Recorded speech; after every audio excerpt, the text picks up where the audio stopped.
Girona ने हरा दिया है बार्सिलोना को, जिसका मतलब ये है कि रियल मैड्रिड अब 2 पॉइंट क्लियर हो गए हैं ला लीगा टाइटल रेस में। और जो नैरेटिव चल रहा था बिल्कुल फ्लिप हो गया है, क्योंकि अगर आप रियल मैड्रिड के पॉइंट ऑफ व्यू से देखें तो एक ऐसा टर्बुलेंट सीजन जहां पे मैनेजर को सैक कर दिया गया है, एल्बासीते से कोपा डेल रे में बाहर हो गए थे, स्क्वाड में अनरेस्ट की खबरें आ रही हैं, चैंपियंस लीग में टॉप 8 पे फिनिश नहीं किया, आर्बलोआ क्या मैनेज कर पाएंगे नहीं कर पाएंगे, विनीशियस खुश हैं नहीं हैं, ब्ला ब्ला ब्ला बहुत सारी चीजें चल रही हैं, कौन आएगा कौन जाएगा, क्या होगा क्या नहीं होगा।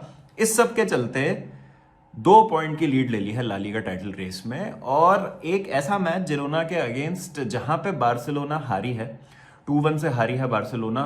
दो मोमेंट्स थे जिनको मैं अभी एड्रेस कर देता हूं। एक तो लमीन यमाल की पेनल्टी मिस थी। ऑब्वियसली गोल्स से गेम स्टेट चेंज होती है, तो पेनल्टी अगर स्कोर हो जाती वहां पे तो डेफिनेटली कुछ और हो सकता था। लेकिन एक जो सबसे बड़ा मोमेंट था वो एचेवेरी का फाउल कुंडे पे। क्या वो गोल होना चाहिए था बिल्डअप में जो फाउल हुआ था? मेरे हिसाब से तो नहीं। मतलब अगर आप बिल्कुल ही ऐसे स्टड्स अप मार देते हैं तो बहुत ही ज़्यादा मतलब गलत डिसीजन वहाँ वीएआर का मेरे हिसाब से चेक होना चाहिए था, और वहाँ पे नहीं अलाउ करना चाहिए था उस गोल को। पर ठीक है, मतलब ये तो एक किस्मत वाली बात है, रूल है। आज आपकी टीम के अगेंस्ट हो रहा है, कल एटलेटिको के अगेंस्ट हो जाएगा, परसों रियल मैड्रिड के अगेंस्ट हो जाएगा, तो वो तो चीज़ें चलती रहती है। बट पॉइंट इज कि एक ऐसा मैच जहां पे बार्सिलोना 2-1 हारी है, लेकिन man of the match Joan Garcia को मिला है जो बार्सिलोना के कीपर है। तो कुछ तो गलत कहीं ना कहीं हो रहा है बार्सिलोना के साथ। तो प्रॉब्लम क्या है? तो सबसे पहले तो अगर मैं जिरोना की थोड़ी सी तारीफ करूं तो जिरोना ने दिखाया है कि क्या चाहिए होता है एक्चुअली सर्वाइवल के लिए। एक टाइम पे डेड एंड बेरिड लग रहे थे रेलीगेशन के लिए, लेकिन खुद को अभी उठा लिया है, थोड़ा सा निकाल लिया है उस रेलीगेशन स्पॉट से। बार्सिलोना के अगेंस्ट तो 3 बहुत बड़े पॉइंट हासिल किए हैं। ओवरऑल इस सीजन अगर आप देखेंगे तो टेक्निकल फ्लोर काफी ज्यादा है ला लीगा का। अगर आप ला लीगा टेबल पे नजर डालेंगे तो 18th पे जो टीम है मायोर्का वो इस समय 24 पॉइंट्स पे है, और 9th पे है एथलेटिक क्लब जिनके 31 पॉइंट है। तो 7 पॉइंट में आपकी इतनी सारी टीमें, आपकी 10-11 टीमें बिल्कुल चिपकी हुई हैं एक साथ। तो इतनी ज्यादा कॉम्पिटिटिव चल रही है ला लीगा इस समय, और कोई भी मैच आसान नहीं होता है। और छोटी से छोटी टीम भी आपको ट्रेवल कर रही है, छोटी टीम जो टीम आपको लग रहा है कि मिड टेबल में फिनिश करेगी या रेलीगेट हो जाएंगे। अब बात करते हैं बार्सिलोना की कि प्रॉब्लम क्या है। देखिए, एक जो गलतियां हो रही है ना बार्सिलोना से, वो पैटर्न बन गया है। भले ही बार्सिलोना बहुत ज्यादा बॉल रख रहे हैं अगेंस्ट टीम्स, लेकिन सारी ही टीमें लगभग उनके अगेंस्ट बहुत ज्यादा चांसेस क्रिएट कर रहे हैं। कल बार्सिलोना का 71% पोजेशन था, लेकिन आप एक्सजी क्रिएटेड देखेंगे जिरोना का तो 2.86 का उन्होंने एक्सजी क्रिएट किया है। जिरोना की अगर आप टीम देखेंगे तो फिजिकली बिल्कुल वॉश्ड है उनके प्लेयर्स, जैसे एक्सेल विट्सल हो गए, थॉमस लेमार हो गए, सारे फिजिकली उस लेवल पे हैं ही नहीं जैसे पहले थे। लेकिन टेक्निकली अभी भी ठीक है ये बॉल पे।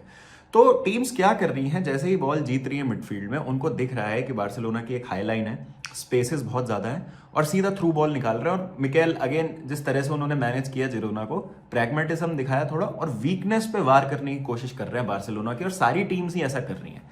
और ये रिपीटेड एक पैटर्न हो गया है। बात क्या है कि अगर आप कुछ मैचेस देखेंगे, जैसे आप सेविया वाला मैच देख लीजिए, आप एल्चे के अगेंस्ट पहला वाला मैच देखिएगा जिसमें बहुत सारे चांसेस बनाए थे एल्चे ने। और सेकंड वाले मैच में तो ऑब्वियसली 7-8 गोल बार्सिलोना को मारने चाहिए थे, जिसमें फेरान टोरेस ने कई सारे चांसेस मिस किए थे।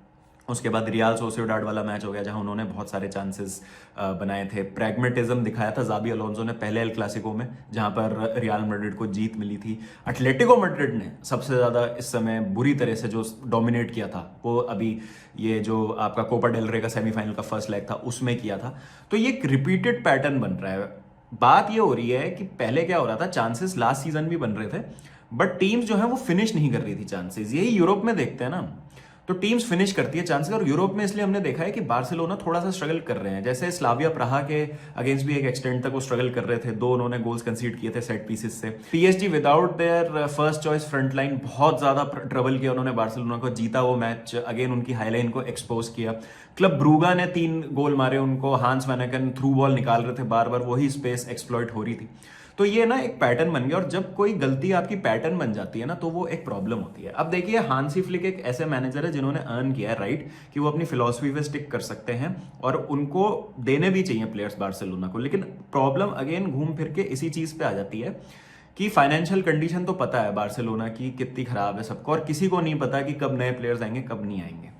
तो यहां पे जब आपके पास ऐसा स्क्वाड है जो सस्टेन नहीं कर सकता ऐसी इंटेंस फिजिकल फुटबॉल, प्लस ये हाई लाइन इतनी ज्यादा वल्नरेबल है कि लॉन्ग रन में कभी ना कभी तो फाउंड आउट हो ही जाती है, तो यहां पे प्लान बी की कमी साफ दिखती है रेस्ट डिफेंस बहुत बड़ा प्रॉब्लम है बार्सिलोना के लिए, क्योंकि पहले क्या होता था कि बार्सिलोना को आउटस्कोर करना प्रॉब्लम होता था।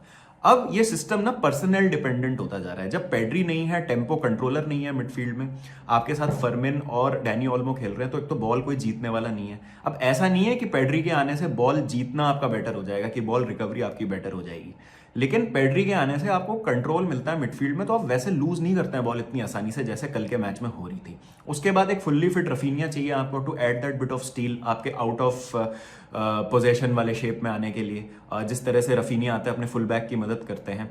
अब आते हैं फुल बैक्स पे। फुल बैक्स का जो फॉर्म है बाल्डे और कुंडे का, दोनों का बहुत ज्यादा इस समय खराब फॉर्म चल रहा है। लेकिन इसका कारण क्या है? क्योंकि एक तो फटीक सेट इन हो गया, मुझे लग रहा है कि सारे प्लेयर्स थक गए हैं मेंटली फिजिकली दोनों तरीके से, क्योंकि इतनी ज्यादा खतरनाक high intense high pace football है ये, बहुत ज्यादा high level of physicality demand करती है ये फुटबॉल। दूसरी चीज ये है कि because of lack of plan B और एक ही तरह से एक्सपोज हुए जा रहे हैं, कभी ना कभी आपका सिस्टम भी फाउंड आउट होता है।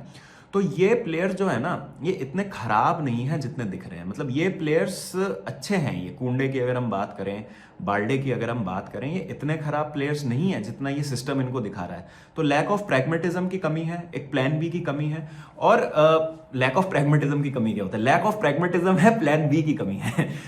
बट बात अगर हम करें, जैसे अगर आप बार्सिलोना के कुछ और मैनेजर्स भी देख लें जो पिछले कुछ समय में रहे हैं, जैसे आप बात कर लीजिए लुइस एनरिके की बात कर लीजिए, आप बात कर लीजिए पेप ग्वार्डियोला की, तो ऐसा नहीं था कि वो भी अपनी फिलॉसफी पे स्टिक करते थे। वहां तो उनके पास मेसी, सुआरेज, नेमार, डाविड विया, पेड्रो वगैरह ऐसे अटैकर्स होते थे उनके पास, तो अलेक्सिस सैंचेज होते थे पेप ग्वार्डियोला के पास। तो ऐसा नहीं था कि वो अपनी फिलॉसफी से through out the season stick करते थे। एट टाइम जब उन्हें लगता था कि भाई हमें मैच मैनेज करना है, तो वो 4-4-2 में सेटल हो जाते थे, उनके प्लेयर्स पीछे आते थे और मैचेस को सी आउट करते थे, गेम्स को मैनेज करते थे। ये चीज अभी अभी बार्सिलोना से देखने को मिल नहीं रही है। और अल्टीमेटली तो देखिए दोस्तों, पैसा ही है सत्य। किसी को नहीं पता कि बार्सिलोना की फाइनेंशियल कंडीशन क्या है। स्ट्राइकर्स में आपके पास ऑप्शन नहीं है, डिफेंस इज एन इशू। अब इनिगो मार्टिनेज का जाना एक बहुत बड़ा कंसर्न है, लेकिन इनिगो मार्टिनेज जाएंगे ये तो सीजन की शुरुआत से पता है ना कि इनिगो मार्टिनेज गए हैं, इनिगो मार्टिनेज नहीं होने वाले। तो वो एक कारण नहीं हो सकता है बार्सिलोना के लिए कहने के लिए कि अब मतलब ये सिस्टम काम नहीं कर रहा है। तो सेम चीज फ्लिक के साथ सेकंड सीजन में हुई थी बायर्न म्यूनिख में, जब लेवेंडोस्की इंजर्ड रहने लग गए थे, लूकास हर्नांडेज, बेंजामिन पवार्ड को भी इंजरीज हो गई थी, बूना सार को खेलना पड़ा था। तो उस सीजन भी उन्होंने बहुत ज्यादा गोल्स कंसीड किए थे। पीएसजी से चैंपियंस लीग में नॉकआउट हो गए थे, बुंदेसलीगा जीत गए थे, लेकिन बुंदेसलीगा में भी उस सीजन उन्होंने बहुत सारे गोल कंसीड किए थे। तो ये एक प्रॉब्लम रही है हांसी फ्लिक के साथ बायर्न में भी। तो हांसी फ्लिक पे भी कुछ रिस्पॉन्सिबिलिटी आती है, लेकिन मुझे ऐसा लग रहा है कि उनके भी हाथ बंधे हुए इन द सेंस कि वो क्या कर सकते हैं, लेकिन हमें प्लान भी अभी तक उनसे देखने को नहीं मिला है। और जिस तरह से बार्सिलोना चांसेस कंसीड कर रहे हैं ना, that has become a pattern जो उनके लिए लॉन्ग रन में इस सीजन ना एक प्रॉब्लमेटिक चीज हो सकती है। और अब आपका ना ये सिस्टम बहुत ज्यादा डिपेंड करता है पेड्री और रफीनिया खेलते हैं कि नहीं, क्योंकि अगर पेड्री और रफीनिया खेल रहे हैं तो भाई they are the best team. Barcelona से बेस्ट टीम कोई नहीं है इस समय, लेकिन पेड्री रफीनिया नहीं है। तो again if you look at the bench, तो प्लेयर्स आते हैं, क्या वो उस लेवल की एफिशिएंसी, उस लेवल का आपको कंट्रीब्यूशन दे सकते हैं जो ये प्लेयर्स दे रहे हैं? तो injuries with drop in form of certain players, opponents को समझ आ रहा है कि कैसे खेलना है बार्सिलोना के अगेंस्ट। डिफेंसिव स्ट्रक्चर और बिल्डअप में जो शेप है वो एक बहुत बड़ा प्रॉब्लम हो गया है। Again Barca lack that ball winner midfield में, तो वो एक चीज है। तो वो जब बार्सिलोना के पास नहीं है तो they get caught out very easily, क्योंकि बार्सिलोना बॉल लूज करेगी तो चांस वो कंसीड करेंगे। बार्सिलोना आई थिंक जितने गोल्स मार रहे हैं उतने ही चांसेस भी कंसीड कर रहे हैं। सीजन लास्ट सीजन भी यही हो रहा था, चांसेस कंसीड कर रही थी Barcelona, but it was very difficult to outscore them. अब लमीन यमाल का एक दिन मान लीजिए खराब गेम हो जाता है, जैसे कल लमीन यमाल का गेम अच्छा नहीं था, एंड ठीक है, मतलब कोई भी प्लेयर हर सीजन में सारे मैच अच्छे नहीं खेलेगा। इवन मेसी ने भी जिस कैलेंडर ईयर में 91 गोल्स मारे थे 2012 कैलेंडर ईयर में, उस सीजन भी ऐसा नहीं था कि मेसी ने सारे के सारे गेम्स अपने टॉप लेवल पे खेले होंगे। तो जिस दिन आपका ऐसा हुआ जहां पे आपका अटैक काम नहीं किया, आपके अटैक ने क्लिक नहीं किया, आपने से चांसेस मिस हो गए इजी, तो वहां पे रिस्पॉन्सिबिलिटी होती है कि आपका डिफेंस और आपका मिडफील्ड आपको बेल आउट करे, और ये बार्सिलोना के साथ नहीं हो पा रहा है। बार्सिलोना का डिफेंस बिल्कुल भी ट्रस्टवर्दी नहीं है। किसी गेम में अगर बार्सिलोना के फॉरवर्ड्स ने पहले ही हाफ में 2-3 गोल मार दिए, या मतलब कंट्रोल कर रहे हैं, पेड्री के साथ कंट्रोल है मिडफील्ड में और अटैक क्लिक कर रहा है, तो बात ठीक है। लेकिन जिस गेम में डिफेंस ने नहीं उनको बेल आउट किया और एक बहुत स्लेंडर लीड है, सिर्फ 1 या 2 ही गोल्स हैं एक मैच में, तो बार्सिलोना का हाई चांस है कि वो उस मैच में पॉइंट्स ड्रॉप करेंगे, हो सकता है हार भी जाएं।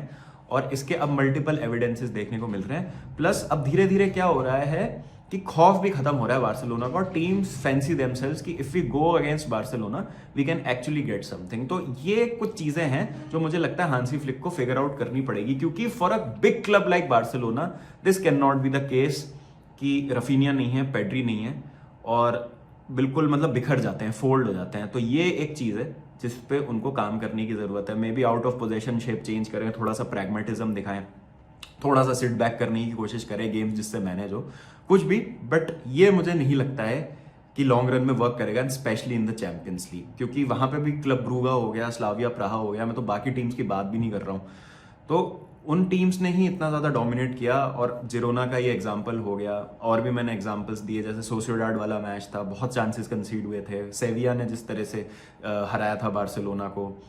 तो बार्सिलोना को प्रैग्मेटिज्म की जरूरत है, और उनको भी प्रैग्मेटिज्म से कभी कभी हराया जा सकता है, पॉइंट ये है। तो देखते हैं क्या होता है, इंटरेस्टिंग होगा देखना कि यहाँ से अब सीजन किस दिशा में जाता है, and how does Barcelona make a comeback title race में। बट टाइटल रेस बहुत इंटरेस्टिंग हो गई है, और अब तो एक एल क्लासिको बचा है, अब तो रियल मैड्रिड के हाथ में आ गया टाइटल की। If they win that El Clasico तो 5 पॉइंट की लीड ले सकते हैं, प्रोवाइडेड ये अपने बीच में पॉइंट्स ड्रॉप ना करें या दूसरी टीम फायदा उठा ले उसका। तो देखते हैं क्या होता है। तो आपकी क्या राय है, let me know in the comment section, और आज रात को वॉच अलॉन्ग पे मिलते हैं। तो ध्यान रखिए, मिलता हूँ आपसे जल्दी। Till then take care and piece.